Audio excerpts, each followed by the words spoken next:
Agora vira para o teu irmão e fala assim: graças a Deus que você veio hoje. Agora vira para o outro lado e fala assim: bota o cinto nessa noite. Bota o cinto de segurança que a viagem vai ser intensa. Eu vou de quinta marcha, hein? Se prepara que o negócio é violento. Já que é para botar o diabo para chorar, a gente bota o diabo para chorar, né? Aleluia, abra comigo lá em 1 Pedro. Eu ainda quero falar com você sobre adoração, esse assunto está forte no meu coração. Nós precisamos entender que nós fomos chamados para adorar a Deus. É constituição, está na constituição humana do teu espírito nós adorarmos a Deus. Deus te vê. Quantas novas criaturas nós temos aqui? Você é nova criatura? Deus te vê como adorador. E Deus trata de você como se você fosse um adorador dele, porque é isso que você é um adorador de Deus. Se você nasceu de novo, se você foi regenerado, diga comigo, eu fui regenerado, então você é um adorador de Deus. E nós estamos aqui no nosso processo aprendendo como nós podemos adorar a Deus. Em 1 Pedro, capítulo 1, verso 22... 1 Pedro, capítulo 1, verso 22, diz assim: tendo purificado a vossa alma, pela vossa obediência ao quê? A verdade, é isso que a gente vai tratar hoje, a verdade. Tendo purificado a vossa alma, pela vossa obediência à verdade, tendo em vista o amor fraternal, não fingido, amai-vos de coração uns aos outros ardentemente. Nós já vimos a importância da nossa adoração coletiva, nós já vimos a importância dessa adoração ser capaz de sair de você e impactar outras pessoas. Aquilo que Deus gerou no teu coração, de você ser capaz de, através do fruto do Espírito, as pessoas compartilharem disso na sua vida e comerem do fruto da sua vida: amor, alegria, paz, paciência, benignidade, bondade, fidelidade, mansidão, domínio próprio. É o fruto do Espírito. Contra essas coisas não há lei. Ninguém pode te parar de produzir o fruto do Espírito. Ninguém pode te parar de ser um adorador. Ninguém pode dizer para você: não, você não pode adorar dessa maneira, porque contra essas coisas não há lei. Não há lei nenhuma nesse mundo que possa parar. Tentaram parar o apóstolo Paulo, as cadeias se racharam. Tentaram parar os apóstolos e o mundo foi virado de cabeça para baixo. Porque contra essas coisas não há lei. Continue lendo aí comigo. Verso 23, pois fostes regenerados, não de semente corruptível, mas de incorruptível, mediante a palavra de Deus. Diga comigo, mediante a palavra de Deus, a qual vive e é permanente. Pois toda a carne é como a erva, e toda a sua glória é como a flor da erva. Seca-se a erva e cai a sua flor. A palavra do Senhor, porém, permanece eternamente. Ora, essa é a palavra que vos foi evangelizada. Essas são as boas novas, que a palavra de Deus permanece eternamente. Essas são as boas novas, que você nasceu de novo. Essas são as boas novas, você foi regenerado de cima e não de baixo. Você foi regenerado de Deus, você nasceu de Deus, por isso você é filho de Deus. E nós já vimos isso aqui algumas pregações atrás, que nós somos filhos de Deus, e o Espírito Santo nos lembra que nós somos filhos de Deus. Quando nós temos que passar pelas lutas, quando nós temos que andar nesse mundo, a consciência que o Espírito Santo traz para a gente é que nós somos filhos de Deus. Nós não somos mais escravos. Deus não aceita mais adoração de escravos, porque você não é mais escravo, você é filho de Deus. Filho de Deus. Então, gente, assim como nós não podemos adorar ao Pai sem estarmos em Cristo, sem termos uma nova natureza, sem crermos e verdadeiramente experimentarmos a obra consumada de Cristo na cruz do Calvário, é impossível adorar ao Pai sem o auxílio do Espírito Santo. E a gente está falando aqui sobre a adoração e o Espírito Santo. João capítulo 15, verso 4, lembrando aqui algumas coisas que nós falamos.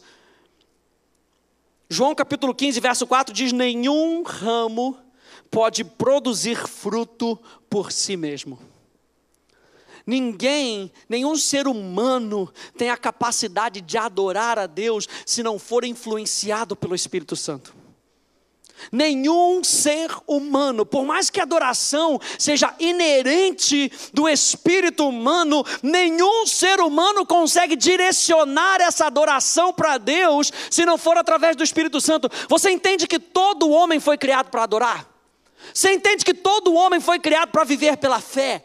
Agora, nós adoramos a quem? Nós depositamos a nossa fé em quem? Porque muitas pessoas lá fora adoram. Por isso que existem várias religiões. Por que existem várias religiões? Porque o homem, ele quer atribuir valor a alguma coisa acima de si mesmo. O homem precisa atribuir valor a algo acima de si mesmo, porque ele foi criado para adorar. Só que sem o auxílio do Espírito Santo, a gente não conhece a Deus, nós vimos isso. Sem o auxílio do Espírito Santo, a gente não entende Deus. Sem o auxílio do Espírito Santo, a gente não consegue ver a Deus, a gente não consegue perceber a Deus. E você entende que na sua caminhada é vital que você perceba Deus enquanto você estiver nessa terra? Você entende que enquanto você está andando, você tem que perceber no teu espírito que Deus está com você. Porque o Espírito, ainda que eu ande pelo vale da sombra da morte, tu estás comigo, a tua vara e o teu cajado me consolam. Eu tenho que perceber, gente. E o apóstolo Paulo, ele faz uma oração lá em Efésios: Senhor, eu oro para que os olhos deles sejam iluminados. Iluminados. No tabernáculo de Davi existia o candelabro. E o candelabro, gente, era uma figura da iluminação do Espírito Santo. Mas preste atenção. O candelabro, ele tinha 6 hastes. 3 hastes de um lado, 3 hastes de outro e uma haste central. Nessas hastes, presta atenção nisso, nessas hastes, cada haste, quantas hastes eu falei que eram? 7, certo? 3 de um lado, 3 de outro, uma central. Cada haste, 3 daqui e 3 dali, tinham 3 figuras de como se fosse amêndoas. Uma flor de amêndoa, um botão de amêndoa e um cálice. Por quê? A amêndoa, presta atenção nisso, olha só que interessante. A amêndoa era a primeira árvore que florescia depois do inverno. Então a palavra amêndoa significa despertar.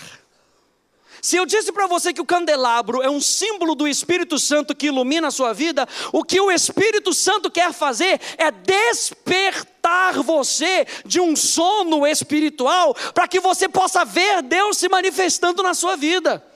A iluminação do Espírito não é somente para você enxergar e entender a revelação da palavra, porque revelação está ligado com ação. O Espírito Santo ilumina a palavra de Deus para que você possa agir.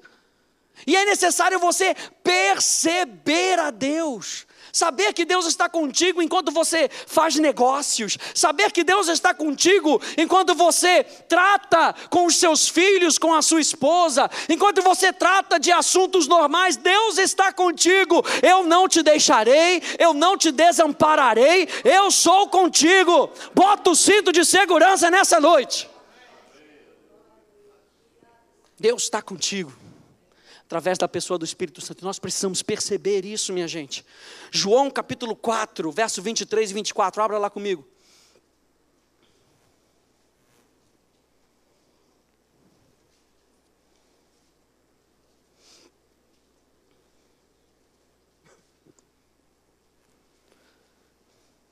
João capítulo 4, verso 23 e 24 diz: mas vem a hora, e já chegou, em que os verdadeiros, diga verdadeiros, verdadeiros adoradores adorarão. Os verdadeiros adoradores não ficarão olhando a banda passar. Eu estava à toa na vida, eu vi a banda passar. Não, você não vai ver a banda passar. Os verdadeiros adoradores adorarão. Os verdadeiros adoradores são aqueles que adoram. Mas adoram como? Em espírito e em verdade. E olha só a continuação desse verso. Porque são estes que o Pai procura, porque são estes que o Pai procura para seus adoradores. Deus é Espírito, e importa que os seus adoradores o adorem. Ou seja, a adoração é importante para Deus, é importante para você, é importante para as pessoas que te cercam. A adoração é importante para Deus, a adoração é importante para você, e a adoração é importante para as pessoas que te cercam.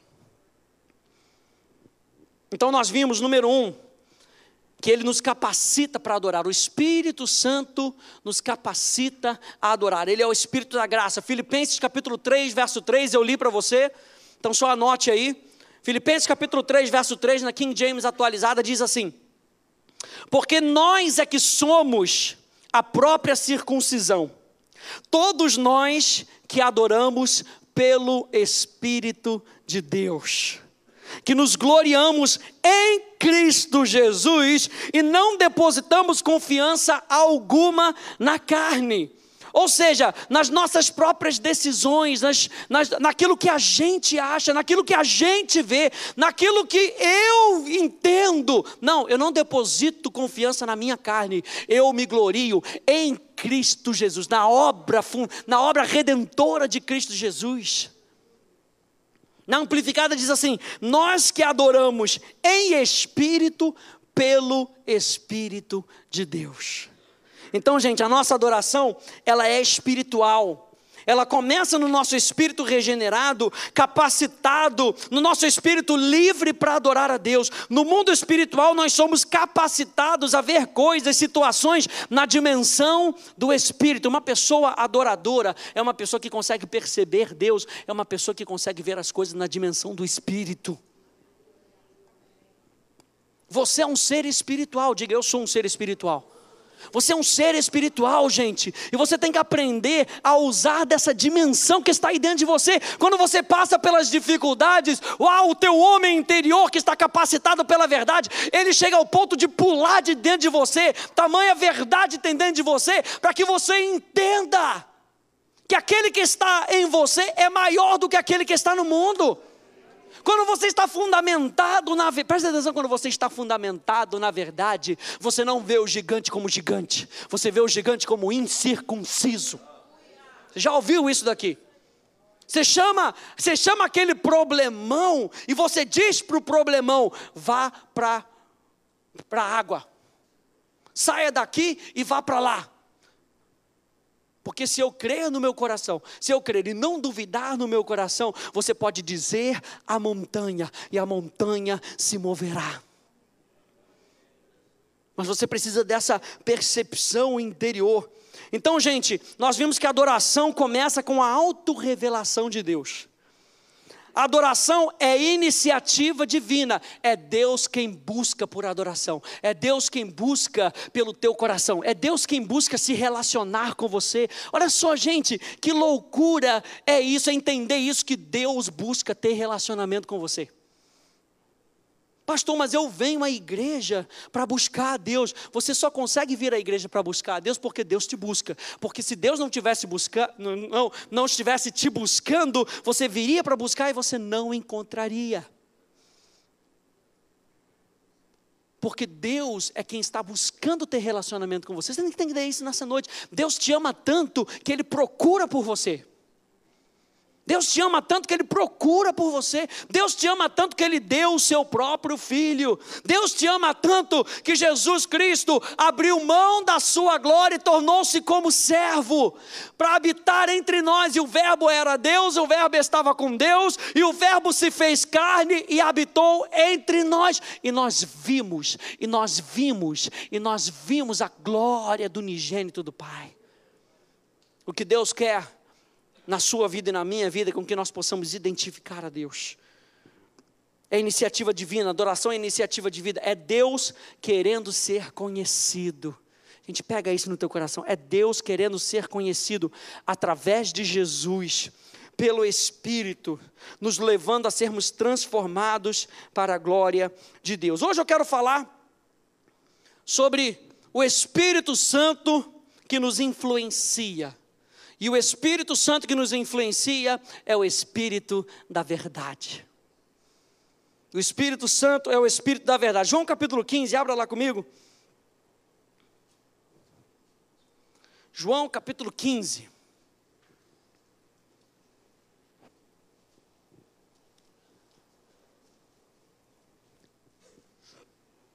João capítulo 15, verso 26 a 27. Diz assim: quando, porém, vier o Consolador, e a palavra Consolador também poderia ser traduzido como encorajador. Aquele que te busca também te encoraja. Deus não está te buscando para te passar a perna. Deus não está te buscando para roubar das suas finanças. Deus está te buscando para te encorajar, para que você seja tudo aquilo que Ele planejou para que você fosse. A Bíblia diz que o Espírito Santo é colocado em nós, é depositado em nós para nos encorajar. O Espírito Santo está dizendo para você, dá para andar em amor. O Espírito Santo está dizendo para você, dá para andar em vitória. O Espírito Santo está dizendo para você, dá para andar a segunda milha. O Espírito Santo está te encorajando para que você seja mais do que vencedor em Cristo Jesus. Quando, porém, vier o Consolador, que eu vos enviarei da parte do Pai, o Espírito da verdade, que dele procede, esse dará testemunho de mim. Jesus falando. Verso 27.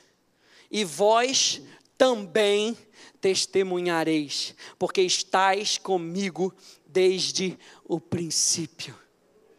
Ou seja, aquilo que Deus fala, Ele fala através do seu Espírito, para que você proclame nessa terra.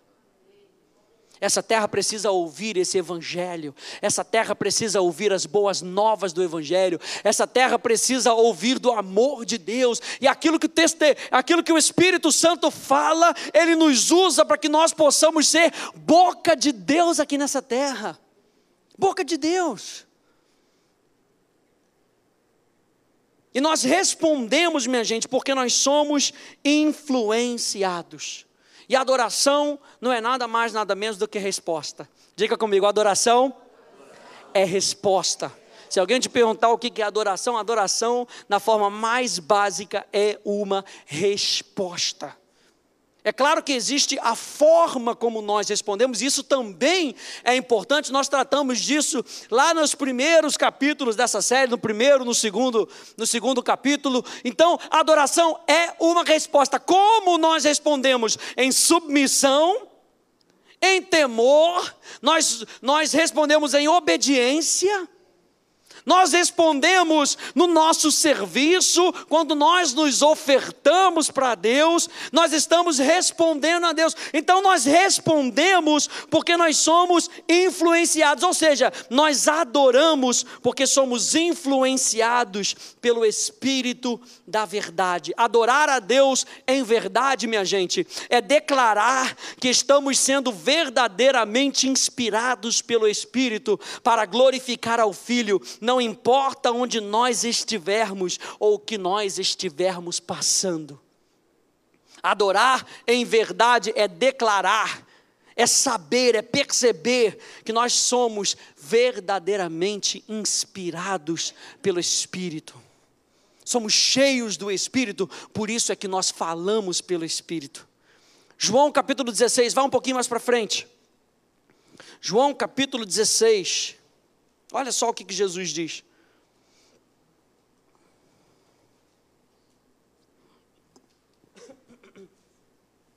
João capítulo 16, verso 12.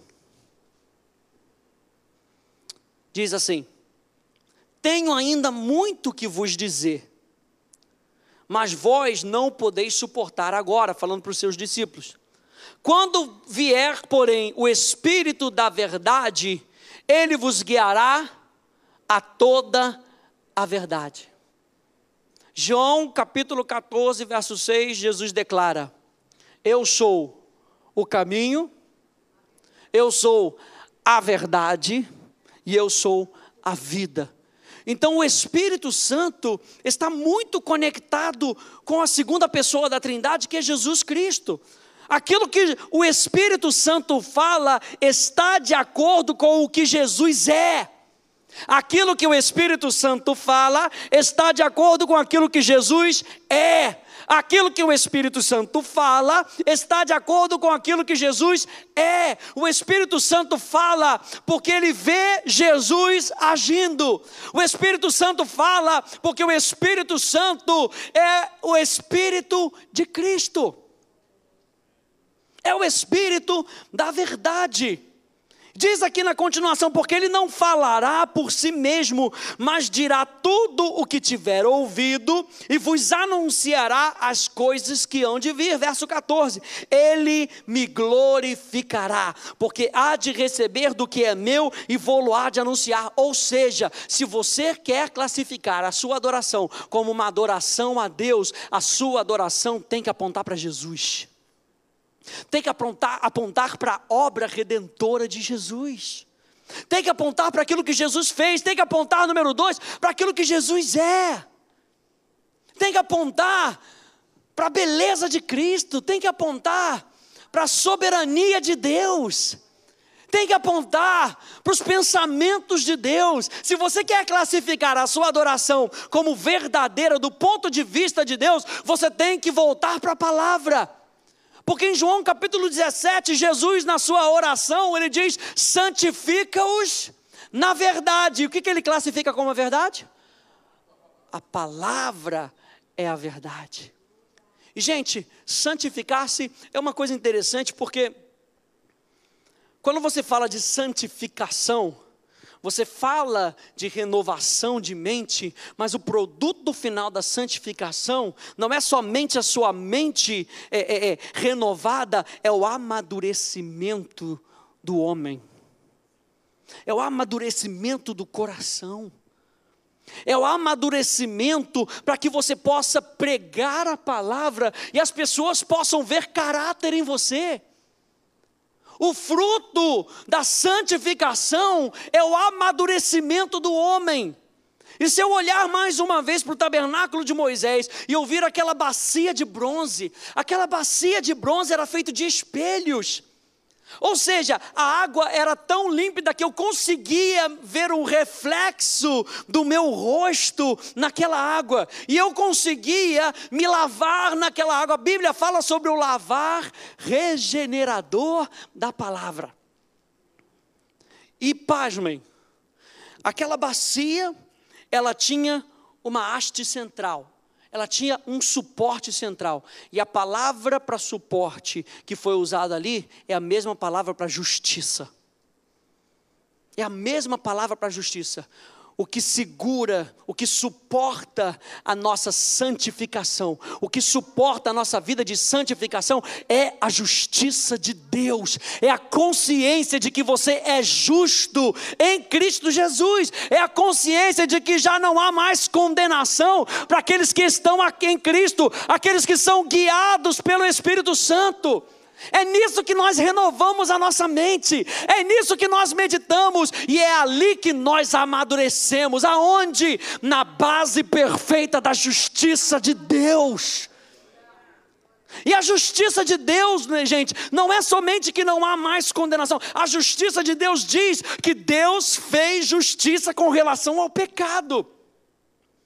Que Deus não se relaciona com o pecado. E se Deus não se relaciona com o pecado tinha que ser punido.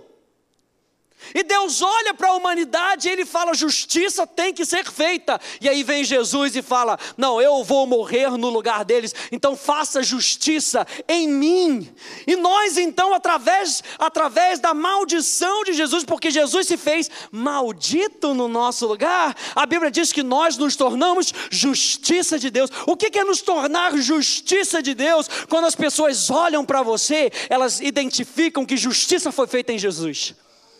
Elas veem em você que o pecado foi julgado e que você não é mais um pecador. As pessoas olham para você e elas têm que identificar a justiça de Deus. Você é a justiça de Deus ambulante. Quando você anda pela rua, as pessoas têm que ver pessoas perdoadas. E pessoas perdoadas demonstram amor.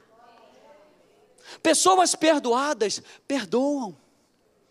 Pessoas perdoadas sabem viver com base na justiça. Gente, imagina você tendo um débito, porque o pecado era uma dívida que não podia ser paga. Imagina você tendo uma dívida de $1 milhão, e alguém vem para você e não te dá $1 milhão, te dá $10 milhões, capaz de cobrir a sua dívida e você ainda viver em abundância. Jesus disse: eu vim para que tenham vida e vida em abundância. Ele não somente cancelou o pecado na sua vida, tirando de você a natureza pecadora, ele fez de você santo, capaz de se relacionar com Deus. E como é que nós entendemos isso? Pela verdade. É a verdade, a palavra de Deus que aponta para a pessoa de Jesus. Eu já falei isso para você. O nosso relacionamento não é com um livro. Eu não ando na rua, ai meu Deus, a palavra de Deus me cobre. Então eu boto a palavra de Deus me cobre. Tua palavra é o meu alicerce. Então eu subo, não vou subir não, que é a Bíblia do pastor Paulo. A palavra é o meu alicerce, então eu subo em cima. Não é o livro, a palavra é o seu relacionamento com uma pessoa. O verbo se fez carne, a palavra é Jesus. Quando você anda na rua, Jesus está contigo. Os demônios olham para Jesus e tem medo. E você está achando todo bobo, achando que é com você, né?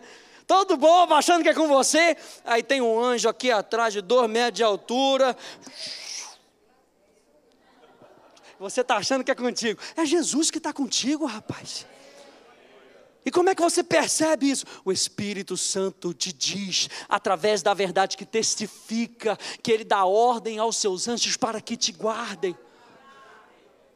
E é quando nós entendemos isso, que nós podemos voltar para Deus e dizer: Deus, Tu és maravilhoso. Deus, eu tive naquele acidente, mas saí ileso. Deus, a doença tentou pegar o meu corpo, mas eu resisti firme na fé, e eu vi a solução, e eu vi a resposta, e eu vi o livramento. Senhor, é honra e glória para Ti, é um reconhecimento de que foi Deus quem fez. Gente, Abraão, ele não tinha fé na fé, ele tinha fé em Deus. Não é fé que a minha fé é poderosa o suficiente para fazer. Isso é lei. É a fé na fé. Abraão tinha fé em Deus. Quem é que vai fazer? É Deus. A sua fé só abre caminho para que Deus faça. É isso que a fé faz. A fé não move a mão de Deus. Deus já está se movimentando. Os princípios de Deus já estão agindo na sua vida. E você que obedece a palavra de Deus, você se coloca debaixo do princípio de Deus. E esse princípio opera na sua vida. Então não é a sua fé que faz as coisas acontecerem. É Deus quem faz as coisas acontecerem. A fé, ela é o caminho que abre as portas para Deus. Se eu falei para você, presta atenção. Se eu falei para você que adoração é resposta, diga comigo mais uma vez: adoração é resposta. Se eu disse para você que adoração é resposta, então adoração é resposta ao quê? E eu disse para você também logo no início que é Deus quem inicia todas as coisas. Você conseguiu compreender isso? Que é Deus quem toma o primeiro passo? Ele diz que eu sou o alfa e o ômega. É Ele quem efetua em vós o querer e o realizar. Então é Deus quem toma o primeiro passo, ok? É como aquele garoto que quer namorar a menina. A gente sabe que Jesus é o noivo e nós como igreja que somos a noiva. É Ele quem toma o primeiro passo, minha gente. Se Ele toma o primeiro passo, a única coisa que você tem que fazer é responder. É a única coisa, tipo, quer namorar comigo? Se você gosta do menino, então você responde sim. Se você vê que tem, não, eu acho que vai dar certo, eu acho que, puxa, que legal, rapaz de Deus, vai dar certo, então eu digo sim. Quando você olha para Deus e você reconhece que Deus te busca, Deus quer prover para a sua vida, Deus quer te ajudar, Deus quer te encorajar, você não tem problema nenhum em dizer sim para Deus. É ou não é? É Deus quem inicia todas as coisas. Esse ato, olha só, esse ato de iniciar e de se achegar a você é a graça de Deus. Preste atenção nisso. Graça é Deus agindo em teu favor. É Deus vindo para você. Qual é a nossa resposta? A fé. A fé é uma resposta à graça de Deus. Se é uma resposta, é adoração. A Bíblia diz em Romanos capítulo 12, verso 1, rogo-vos, pois, irmãos, pelas misericórdias de Deus, ou seja, a misericórdia, a graça de Deus, é Deus fazendo por você aquilo que você não merece, é o favor imerecido. A misericórdia de Deus é Deus não fazendo aquilo que você merece. Deu para pegar? A graça é Deus fazendo aquilo que você não merece. A misericórdia é Deus não fazendo aquilo que você merece. Você lembra que a gente falou sobre a justiça? O que é a justiça? A justiça é Deus olhar para o pecado do homem e dizer, precisa de punição. Deus, pela sua misericórdia, Ele não fez aquilo que você merecia na sua vida, Ele fez em Jesus. Então eu rogo-vos, pelas misericórdias de Deus, que vocês apresentem o vosso corpo como sacrifício vivo, santo e agradável a Deus. Presta atenção, presta atenção. O único sacrifício vivo hoje é Jesus. Ele é o sacrifício vivo, Ele é o sacrifício que vive. Ele é o sacrifício que vive. O único sacrifício que Deus aceita é Jesus. Para de tentar agradar a Deus. Senhor, eu vou cantar mais alto, eu vou levantar a mão mais alto, porque talvez eu te agrade. Senhor, eu vou pular mais alto para ver se os teus olhos, eu vou tentar chamar a tua atenção. Eu vou parecer igual um doido aqui, vou rebolar aqui, para ver se eu chamo a tua atenção. A Bíblia diz que os olhos do Senhor repousam sobre o justo. Ele está te olhando. Levante você a mão ou não? Ele está olhando para você. O único sacrifício vivo é Jesus. Quando Ele olha para você, Ele olha para Jesus. Ele olha para você, Ele olha para Jesus. Sacrifício vivo. Tá, sacrifício vivo. Tá em Cristo. Sacrifício vivo. Tá, sacrifício vivo. Então apresenta o teu corpo como sacrifício vivo. E sacrifício, eu já expliquei isso aqui para você. Sacrifício não é aquele negócio, eu tenho que dar. Ai, pastor, eu não queria vir para a igreja, mas por obediência. Eu queria era ficar assistindo a novela das 8, porque hoje é o capítulo, pastor. O rapaz vai passar a perna na outra, eu preciso ver. Mas eu tive que ir para a igreja, rapaz, que desgraça, aleluia. O pastor fala para falar para os outros, esse pastor manda repetir toda hora, mas eu falo para não ficar feio na fita. Isso não é sacrifício. A palavra sacrifício significa oferta. Hebreus capítulo 13, verso 15. Vamos voltar para Romanos. Vai juntando na sua cabeça ou vai anotando. Hebreus capítulo 13, verso 15. Diz, pois, ofereçamos através de Jesus sacrifícios de louvor. E a pessoa acha que sacrifício de louvor é aquele sacrifício que a gente não quer dar, mas tem que louvar meia hora. Rapaz, mas esse pastor grita e fala para a gente pular, e eu tenho que fazer. Sacrifício igual a oferta. E Deus não aceita nada que você não queira dar para Ele. Você está lidando com um rei, gente. Você está lidando com um rei. Esse sacrifício envolve a nossa vida interior, envolve o nosso coração. Esse sacrifício tem que ser dado para Deus porque você quer dar, é a oferta voluntária. Se é a construção do templo, do tabernáculo, e Davi fala, todo aquele que quiser dar, venha a esse e dê. Se você não quiser dar, você não dá. Porque se você der sem querer dar, Deus não aceita. Deus manda você voltar. Volta e entrega quando você quiser dar. Por quê? Porque Deus quer você por completo. Deus não quer metade de você. Deus não quer suas ações externas sem o coração interno. Deus não quer o coração interno sem a ação externa. Pastor, eu vim para cá, não abri a boca, mas meu coração estava pulando de alegria, pastor. Você sabe quando você conta aquela piada horrível, e o camarada vira para você e fala assim, tô rindo pra caramba aqui dentro.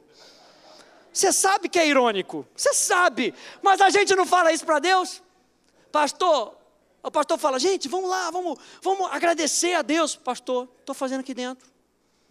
Deus não olha o exterior, Deus olha o interior. Sim, Deus olha o interior, mas eu tenho que olhar o seu exterior. E a Bíblia fala que a sua adoração me abençoa. O nosso corpo é para abençoar outras pessoas. Senão todo mundo aqui era invisível. Gasparzinho. Ninguém precisava ver nada. A Bíblia diz, nós tratamos isso na adoração coletiva, que Paulo fala, gente, não deixa de congregar-vos não. Sabe para quê? Para que vocês possam se incentivar, se encorajar. E a Bíblia fala então de um sacrifício vivo. Qual é esse sacrifício vivo? Jesus. Vamos lá, qual é esse sacrifício vivo? Jesus. Ela fala de um sacrifício santo. E esse sacrifício santo é o sangue de Jesus, que nos purifica de todo pecado. Ou seja, nenhuma adoração pode ser a parte do sangue. Nenhuma adoração pode ser a parte do sangue, separada do sangue. E número 3, nós estávamos falando sobre a fé. O sacrifício é vivo, o sacrifício é santo, já te dei a dica. E o sacrifício é agradável. O que é agradável a Deus? A fé. Hebreus capítulo 11, verso 6. Sem fé é impossível agradar a Deus. Essa é a oferta que Deus aceita. E como é que nós conhecemos isso? Através da verdade. É através da verdade, gente. Abra lá comigo no Salmo 116.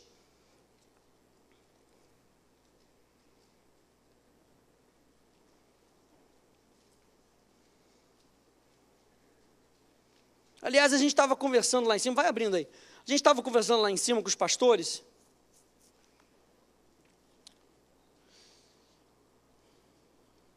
E a gente sabe, segundo os Salmos, que Deus é entronizado aonde?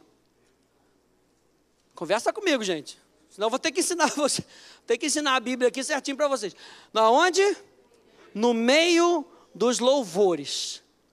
A Bíblia também fala que o trono de Deus, a base do trono de Deus é justiça e verdade. Quando Deus estabelece o seu trono no meio dos nossos louvores, Ele estabelece justiça e verdade. E o pastor Paulo me lembrou aqui de Efésios, segura o dedo aí em Salmo 116, vai lá em Efésios capítulo 4.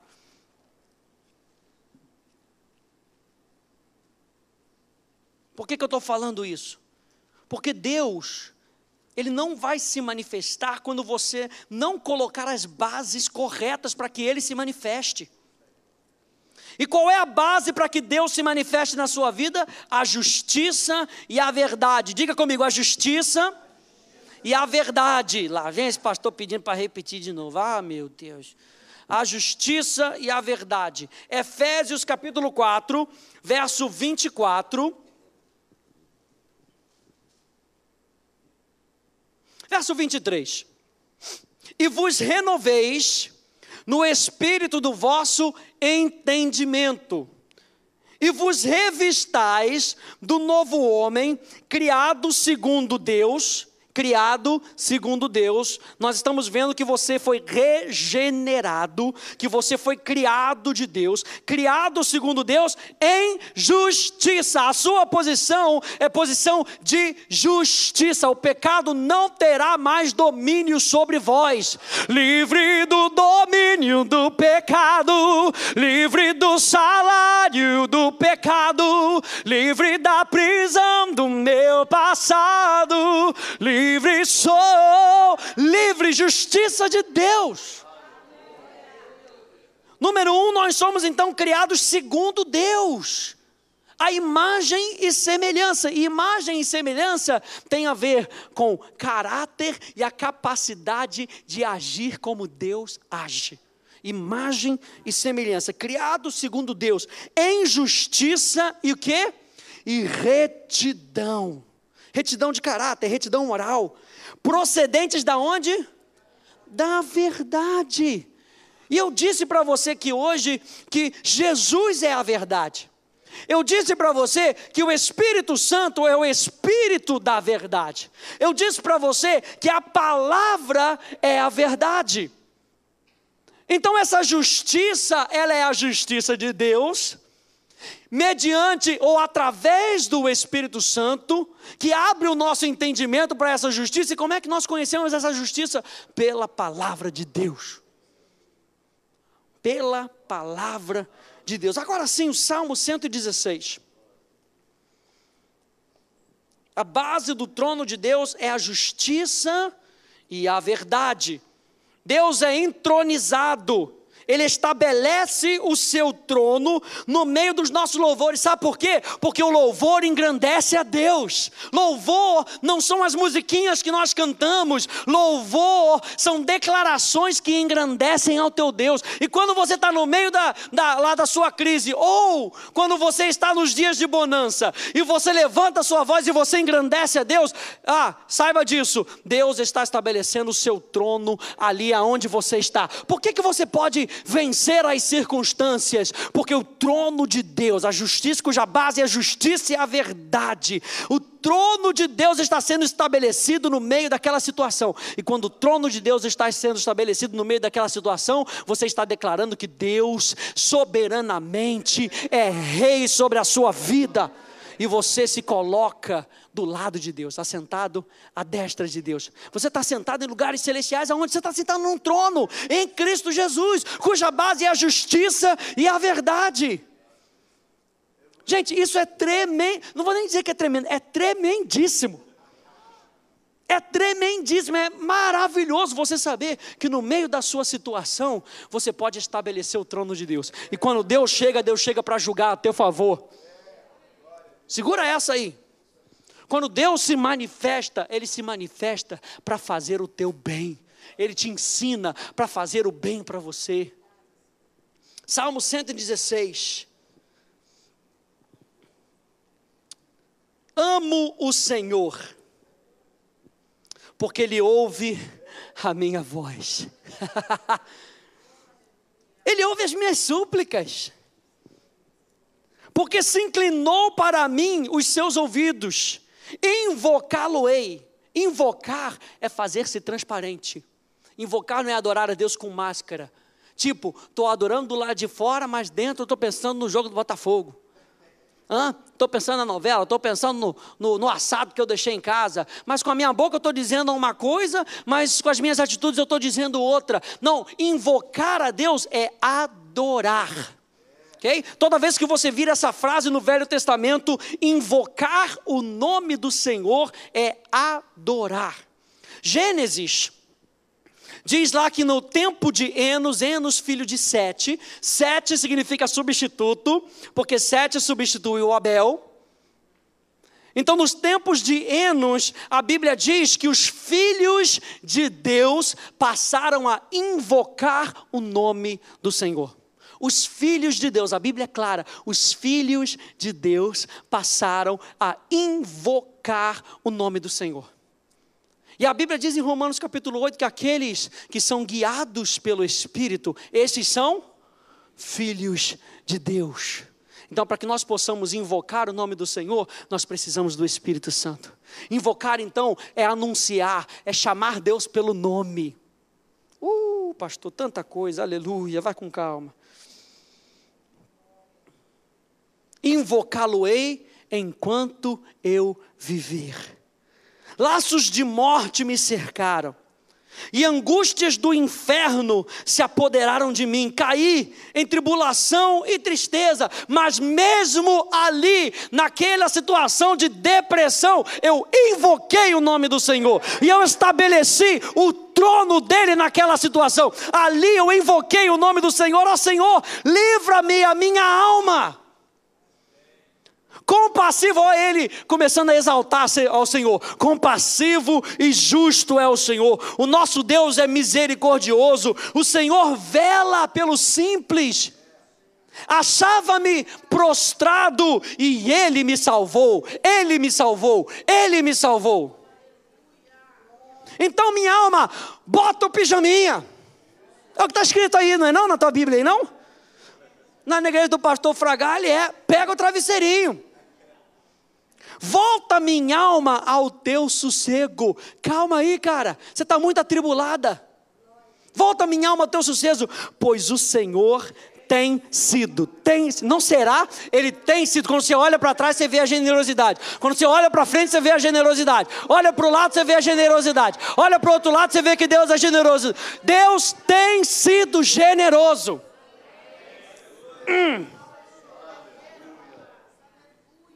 Deus tem sido generoso, o Senhor tem sido generoso para contigo, pois livraste da morte a minha alma, das lágrimas os meus olhos, da queda os meus pés. Verso 9: andarei na presença do Senhor na terra dos viventes. Não tem aquele negócio, quando eu chegar no céu, ali eu estarei na presença do Senhor. Você já está na presença do Senhor, porque você está em Cristo. O céu é o lugar da manifestação irrestrita de Deus. Aqui na terra, nós ainda estamos velados pela carne. Nós precisamos perceber no nosso espírito, mas nós temos muitas vezes os sentidos físicos que nos enganam. O céu é o lugar irrestrito da presença de Deus. E deixe-me dizer que no teu espírito você está na dimensão celestial. No teu espírito, você já está na dimensão celestial. Você não precisa esperar morrer para entrar no céu. Você já morreu. Você já morreu. Em Cristo. Em Cristo. Você morreu para o pecado, você morreu para o ego, você morreu para você mesmo, para que você pudesse ter a vida de Deus. E essa vida de Deus é a vida espiritual, é a vida que te coloca na dimensão espiritual, é a vida que está no teu espírito, é a vida que faz você ver as coisas de maneira diferente, é a vida que faz você conseguir se relacionar com Deus, é a vida que faz você ter relacionamento com o Espírito Santo. É a vida que faz você conseguir obter revelação da palavra. Andarei na presença do Senhor na terra dos viventes, assim como Enoque andou com Deus de mãos dadas, assim como Moisés via Deus face a face, assim como Davi era chamado o homem segundo o coração de Deus, porque ele queria fazer toda a vontade do Senhor. Andarei na presença do Senhor na terra dos viventes. Eu cria. E numa versão diz, eu cria, por isso eu falei. Não, esse verso aqui, não estou falando lá da frente de Romanos, não. Estou falando desse verso aqui, tem uma outra versão que diz assim, eu criei, por isso eu falei. Eu criei, ainda que disse, estive sobremodo aflito. Deixa eu explicar para você, que essa aflição aqui, no grego é traduzido como thlipsis, pressão. Você sabe que Deus usa pressão para te formar. Deus usa pressão, não estou falando que Deus usa enfermidade. Pastor, Deus usou uma pressão chamada enfermidade. Não. Porque a enfermidade é coisa do inferno, gente. Vem para te destruir. Eu estou falando de pressão que vai moldar o teu caráter. E cara, moldar caráter é chato pra caramba, hein? Fala sério, quem é que gosta de ser disciplinado? Quem é que gosta de ser chamado a atenção porque você fez uma coisa errada? Quando a criança, e o interessante, eu estava pensando nisso outro dia, olha só como é que a gente faz com o ser humano. A criança nasce, e aí toma lá o leitinho da mamãe, coisa e tal, aí você bota, a primeira coisa que você faz é ter que botar ela para rotar, não é? Quando a criança cresce, você ensina para ela que arrotar é feio.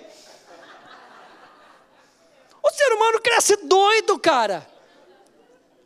A criança cresce, e aí você dá para ela o brinquedinho, toma, é para você, é para você, é para você. Quando ela começa a se relacionar com outras crianças, olha, esse não é seu, esse aqui também não é seu, esse aqui também não é seu. Ué, mas lá em casa tudo é meu, e aqui não é tudo meu, a criança fica paranoica. E essa pressão aqui, é a pressão que Deus te faz, é a pressão, são as tribulações para que você cresça. Mas ele diz lá, enquanto eu estou no meio dessa tribulação, eu vou crendo e eu vou falando. Eu vou crendo e eu vou falando. Abra lá comigo em Deuteronômio capítulo 8, a gente vai voltar para cá. Deuteronômio capítulo 8. E a gente viu um pouquinho disso quando nós falamos sobre o Espírito e a pessoa de Jesus. Que o diabo tentou a Jesus 2 vezes dizendo: se você é filho de Deus, se você é filho de Deus, transforma essas pedras em pães. E você sabe que Jesus cita a palavra, e ele cita Deuteronômio capítulo 8. Então Deuteronômio capítulo 8, de 1 a 3, diz assim: cuidareis de cumprir todos os mandamentos que hoje vos ordeno, para que vivais, e vos multipliqueis, e entreis, e possuais a terra que o Senhor prometeu sob juramento a vossos pais. O que Deus quer é com que você experimente o bem dessa terra. Deus é bom, gente. Será que você pode virar para o teu irmão e dizer: Deus é bom? Que isso, cara? Deus é bom. Ele quer que você viva. Ele diz assim, verso 2: recordar-te-ás de todo o caminho pelo qual o Senhor teu Deus te guiou no deserto. Agora você lembra lá em Lucas que Jesus foi guiado no deserto. Quanto tempo? Quanto tempo que Jesus foi guiado no deserto? 40 dias. Agora olha aí. Recordar-te-ás de todo o teu caminho pelo qual o Senhor teu Deus te guiou no deserto, esses 40 anos. Para o quê? Para te humilhar. Mas esse humilhar aqui não é ridicularizar. Esse humilhar aqui é como um professor faz com o seu discípulo. Ele ensina e ele mostra ao discípulo que o discípulo não sabe mais do que o seu Senhor. Esse humilhar não é ridicularizar e de chegar na frente de todo mundo: Silvia, cara, eu já te falei, você não sabe nada, hein, Silvia? Caramba, cara, que coisa, que tapada. Aí, que tapada. Deus não quer te ridicularizar. Aqui quando a Bíblia está falando de afligir, e a palavra afligir, lá do Salmo 116, é essa mesma palavra aqui usada para humilhar, que é colocar-se debaixo. É aprender a obedecer. Jesus aprendeu obediência pelas coisas que sofreu. E não foi sofrimento da carne, foi sofrimento da alma. Foi sofrimento da natureza humana. Presta atenção, colocar-se debaixo para aprender o que é mais importante. Vamos continuar lendo aí, Deuteronômio 8, para te humilhar, para te provar. Você lembra que Abraão foi provado 7 vezes? Na 7ª vez, Deus disse para Abraão: eu sei, agora eu sei, agora eu sei. E na minha interpretação, eu digo que Deus disse: eu sei, que agora você sabe que você passou no teste. Deus não te prova para te reprovar. Deus te prova para que você saiba que você é aprovado por Deus. E é quando nós passamos pela thlipsis, e é quando nós passamos pela aná, pela aflição, pela humilhação, é que nós entendemos que Deus está conosco por onde quer que nós estejamos. Que Deus está nos ensinando a andar, e nessa noite Deus está te ensinando a adorar. Nessa noite você vai ter que abrir mão da maneira como você adorava antigamente, da maneira como você queria adorar, porque só existe um tipo de adoração que Deus aceita, é a adoração através de Jesus pelo sangue mediante a fé. Um sacrifício vivo, santo e agradável.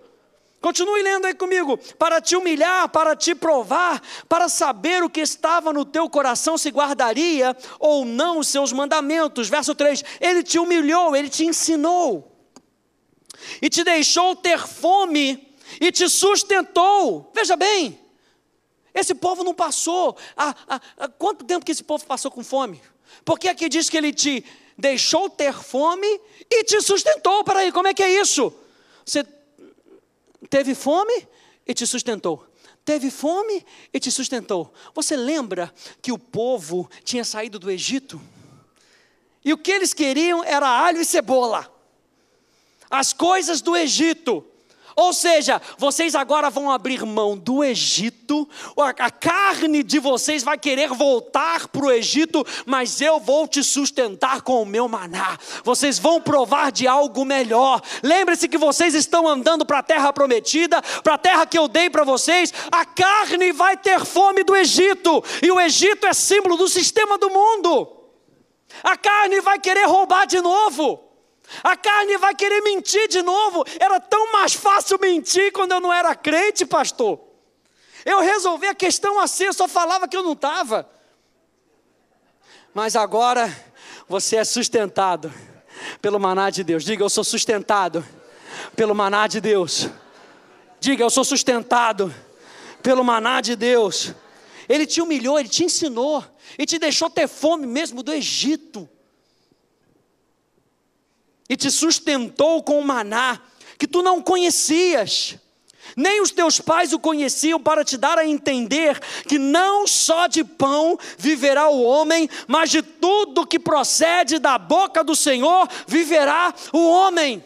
E Jesus disse, eu sou o maná, eu sou o pão que desceu do céu.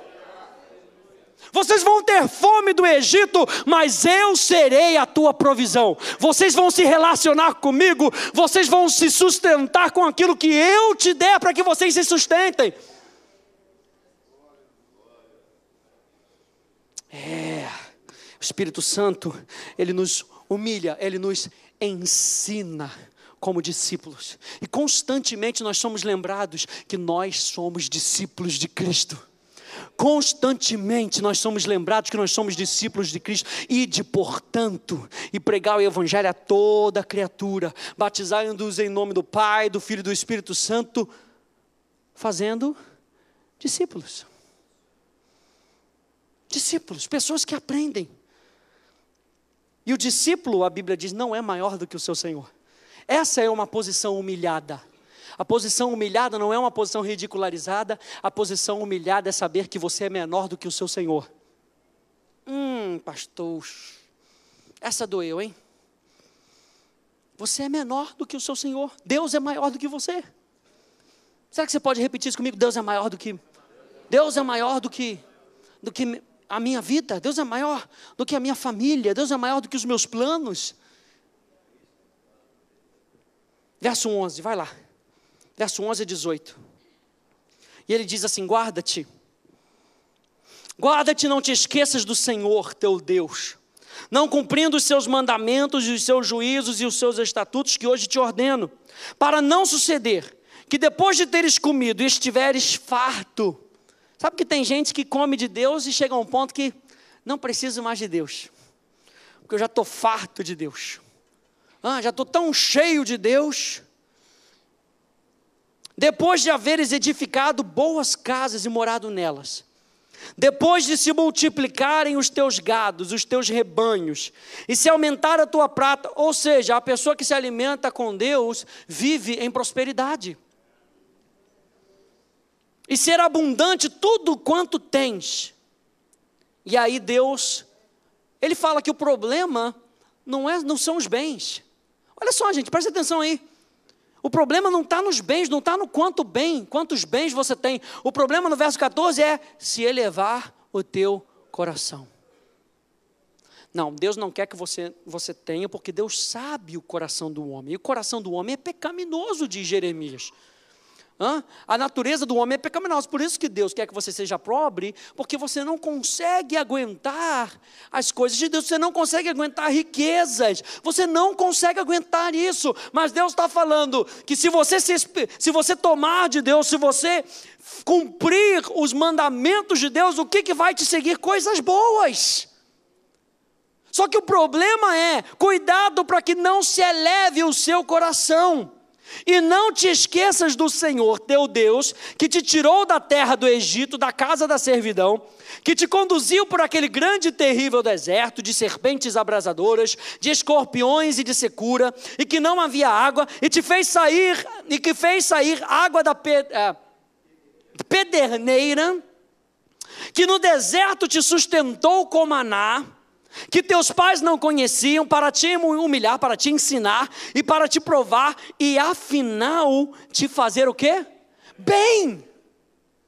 Verso 17, não digas pois no teu coração, a minha força e o poder do meu braço me adquiriram riquezas.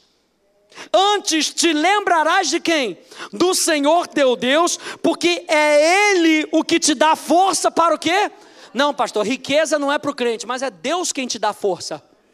Não é você que busca a riqueza, porque nada que é feito quando você busca em primeiro lugar, nada disso agrada a Deus. Se você busca riquezas, não, é Deus quem te dá o poder e a força para adquirir riqueza. E você olha para o Novo Testamento e você vê que a prosperidade é para toda generosidade, é para a expansão do reino de Deus. Então, gente, Deus te ensina. Volte lá comigo no Salmo 116.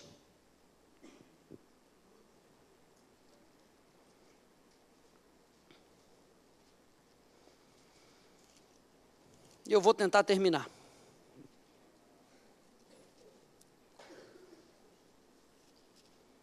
Nós paramos no verso 10. Verso 12.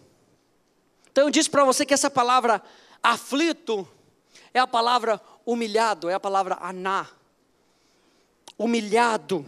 E humilhado é aquele que está em processo de aprendizado. E aprendizado, muitas vezes, não é bom. O pessoal chega na escola bíblica achando que sabe tudo. No primeiro dia, na aula do pastor Fragai, ele já sabe que ele não sabe nada.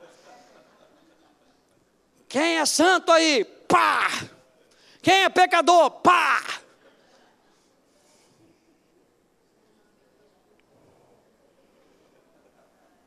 É brabo.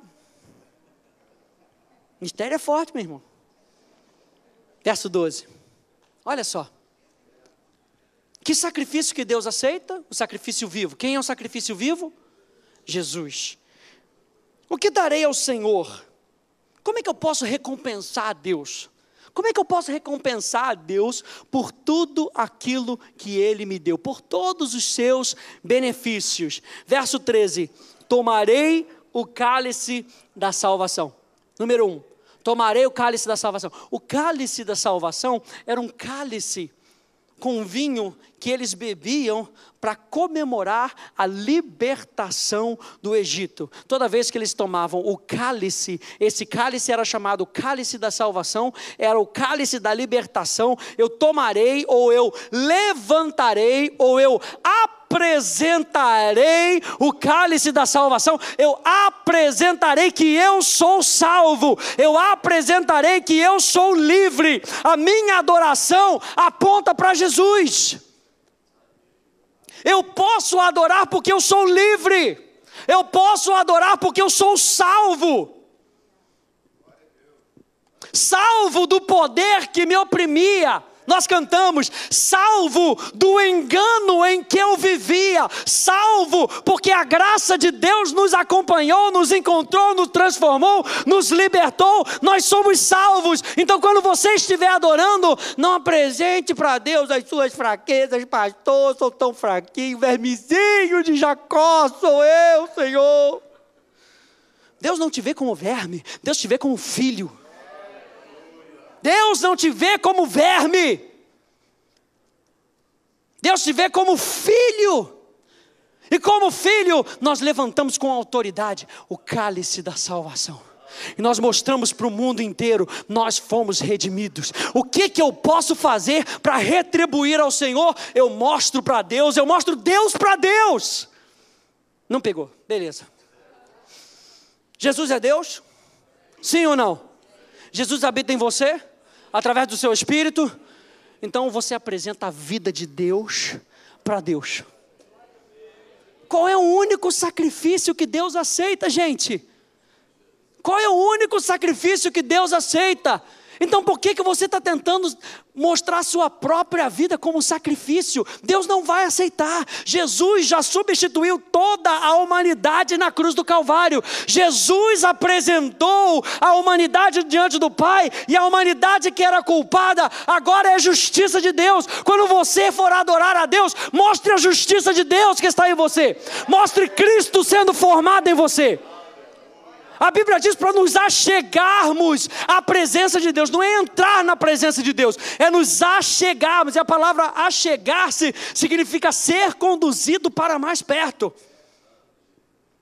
Jesus foi conduzido no deserto pelo Espírito Santo. Quando você se achega ao trono da graça, o Espírito Santo te conduz, o Espírito Santo te leva, e você vai se chegando cada vez, você vai percebendo cada vez mais a graça de Deus, e quanto mais você vai percebendo a graça de Deus, o Espírito Santo te catuca e fala: é pela fé, responde, vai, é pela fé. E quanto mais você responde, você vai se achegando mais, pela graça de Deus, ao trono da graça de Deus, e você vai respondendo a fé, com a fé, e você vai se chegando cada vez mais ao trono da graça, e você vai respondendo a fé vai te empurrando para a graça, e a graça vai chamando você, a graça te chama e a fé te empurra, a graça te chama e a fé te empurra. Não tem como não ser bem sucedido na vida, minha gente. O que é isso? Olha só a obra do Espírito Santo. Qual é a única adoração que Deus aceita? Qual é o único sacrifício que Deus aceita? Jesus. Jesus. Então eu levantarei o cálice da salvação e invocarei o nome do Senhor. Eu disse para você que invocar é adorar, invocar é abrir o seu coração, invocar é fazer-se transparente, invocar o nome do Senhor. Tomarei o cálice da salvação e invocarei o nome do Senhor. Adorar a Deus então, gente, é nos lembrarmos que estamos sendo ensinados continuamente pelo Espírito Santo. Eu já estou terminando. Adorar a Deus em verdade é nos lembrarmos que estamos sendo continuamente ensinados pelo Espírito Santo. E isso nos coloca em posição de humildade, de discípulos. Continuamente nós somos discípulos de Cristo. Continuamente nós somos discípulos de Cristo. Continuamente nós somos discípulos de Cristo. João capítulo 14, verso 26, para a gente terminar. Depois lá em casa, lá, gente, o Salmo 116, 117, 118. Uau, 118. Olha aqui, Salmo 118. Eu falei para você, então, que o cálice da salvação é o quê? É o cálice que celebra a sua justiça, é o cálice que celebra a sua liberdade. O título que a Sociedade Bíblica colocou no Salmo 118, a alegria dos justos pelo Salvador. A alegria dos justos pelo Salvador. Depois você lê Salmo 118, você que é justo, aleluia. O que eu pedi para vocês? João capítulo 14, verso 26, eu vou terminar com esse verso. Verso 26, mas o conselheiro, na King James atualizada, mas o conselheiro, o encorajador, o ajudador, o advogado, o Espírito Santo, a quem o Pai enviará em meu nome, esse vos ensinará todas as verdades. E a verdade de Deus, gente, eu tenho que falar isso aqui, a verdade de Deus é absoluta. O pós-modernismo, ele tenta fazer a verdade relativa, mas a verdade só se torna relativa quando a verdade é abaixada no seu valor, ela é diminuída no seu valor e ela é comparada com qualquer outra coisa. Deus é incomparável. Ele é incomparável. A verdade de Deus é absoluta porque Deus é incomparável. Nada se compara ao seu poder, nada se compara à sua glória, nada se compara à manifestação da sua presença. Por isso a verdade é absoluta, permanece para sempre, imutável. Esse vos ensinará todas as verdades. Por isso é que nós dizemos aqui de púlpito: se Deus disse, é o que vale. O que Deus diz é o que vale, porque é absoluto. Absoluto, gente.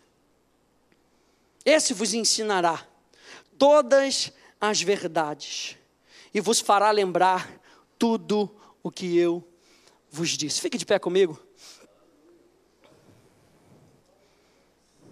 E eu quero só terminar falando para você o seguinte.